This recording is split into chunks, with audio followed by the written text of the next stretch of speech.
देखे टूटी खाट पे आस नहीं देखे तो भी घाट चोर नहीं करे रात में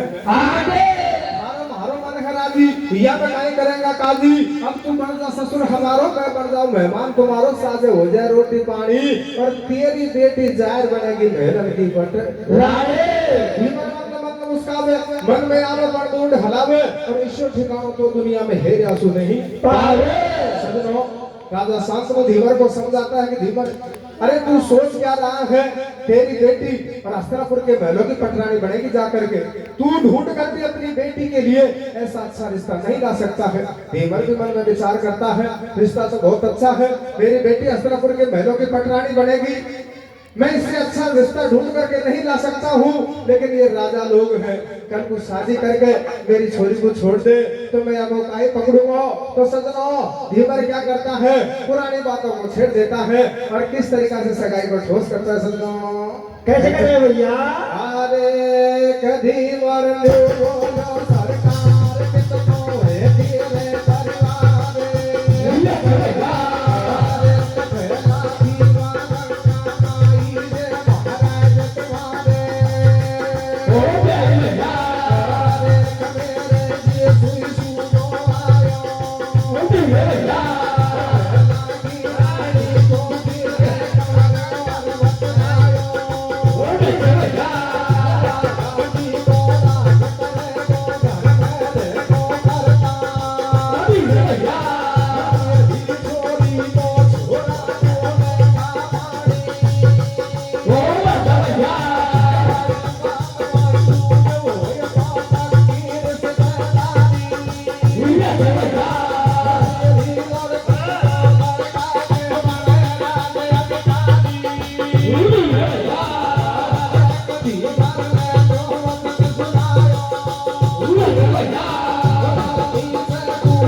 इधर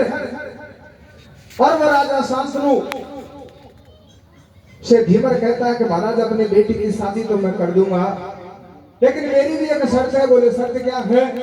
मेरी बेटी के जो संतान हो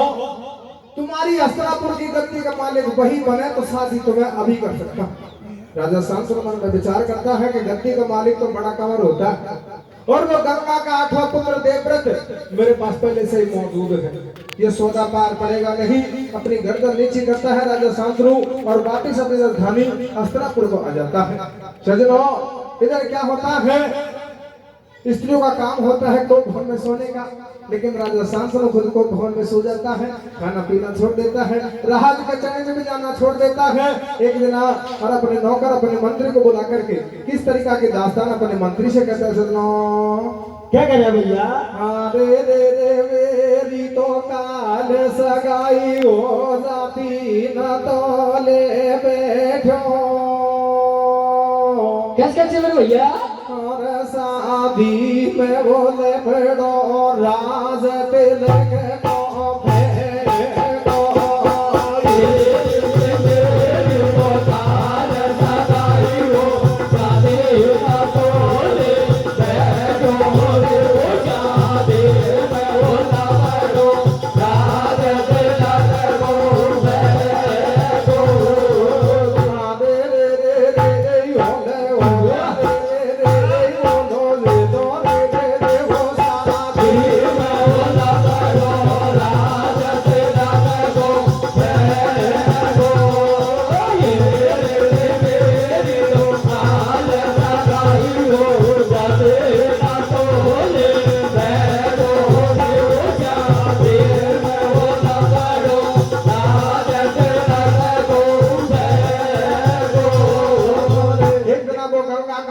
पुत्र देवव्रत अपने मन में विचार करता है कि पिताजी को क्या हो गया है, उसके चलकर हाल पूछने चाहिए। तो सजनों अपने पिताजी के पास जाता है, जाकर के कहते हैं पिताजी अगर कोई बीमारी हो गई है तो उसका इलाज करवाओ, वैद्य हकीम बुलवाओ। लेकिन सजनों कुछ बातें ऐसी होती हैं जो एक पिता अपने पुत्र से कदापि नहीं कह सकता। और वही सारी की सारी बातें राजा शांतनु अपने मंत्री अपने नौकर को बुला करके कह देता है। सजनों अब वो मंत्री जाकर के डायरेक्ट देवव्रत से कहता है, कैसे कहता है सजनों, क्या कह रहे हो भैया? आए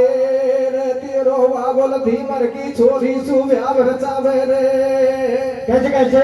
पेड़ तेरो बाबुल धीमर की छोरी सुव्याव रचावे रे। तेरा पापा को मम्मी की याद सतावे रे। तेरो बाबुल धीमर की छोरी सुव्याव रचावे रे। तेरा पापा को मम्मी की याद सतावे रे। तेरो बाबुल धीमर की छोरी सुव्याव रचावे रे।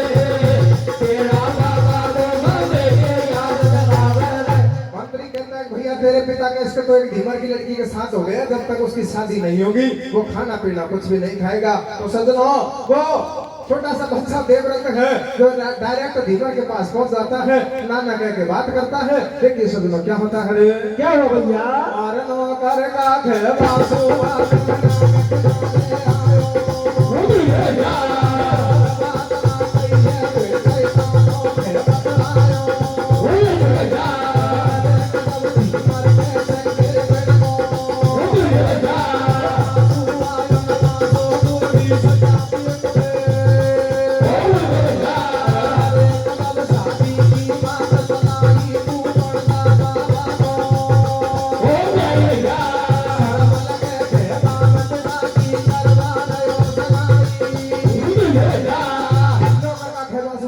किनारे आयो और बात ना करिए बिड़ई कानो खेवत लायो कि जब धीमर के चक्कर पड़ गो और खांसू आए नवासो जोड़ी से क्या पेट में और साथी की बात लाई तू बढ़ जा बाबा को बेई और शर्म लगे खेतों में पिता की करवा रहे हो सगाई। डायरेक्ट धीमर के पास जाता है और कहता है अपनी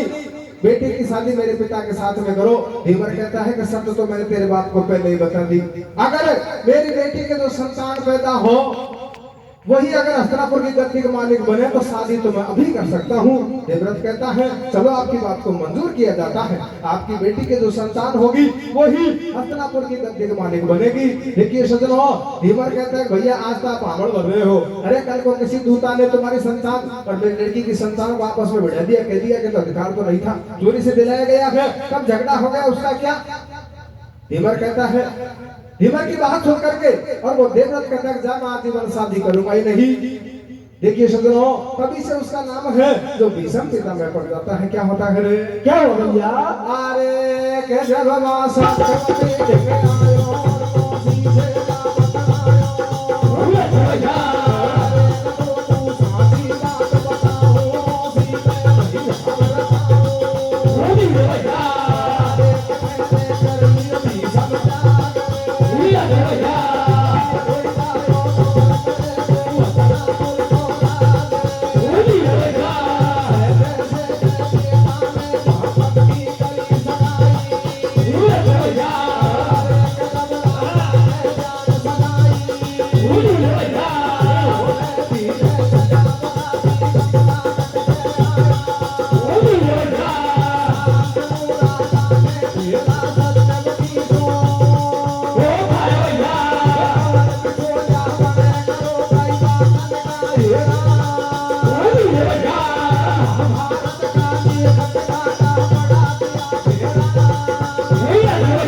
बात बताओ माओसी मैं नहीं ढावड़ा चाहूं मैं न करूंगी भीषम से आगे और तीरों जायो कवर करेगो हतनापुर को